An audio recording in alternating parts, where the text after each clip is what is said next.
High, আসসালামু আলাইকুম। আরেকটি নতুন মিনি ব্লগ নিয়ে আসলাম আপনাদের সাথে। আজকে হচ্ছে আমি চলে যাচ্ছি মাঘাট, যেহেতু আমার বাড়ি মুন্সিগঞ্জ। সো মুন্সিগঞ্জ থেকে মাঘাট অনেক কাছে।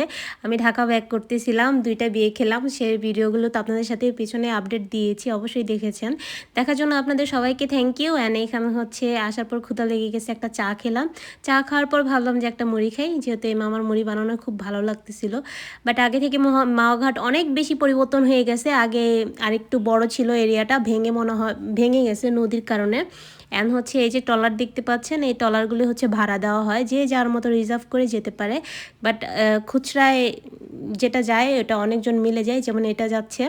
অ্যান্ড হচ্ছে এটা একবারে পদ্মা সেতুর সামনে যাবে, খুব কাছে থেকে পদ্মা সেতু দেখবে। শুনতে পেলাম যে পদ্মা সেতুর উপরে নাকি মোটরসাইকেল উঠানো যায়। তো আমি আমার হাজব্যান্ডকে বললাম আমাকে পদ্মা সেতুর উপরে উঠায় একটু ঘুরাই নিয়ে আসো।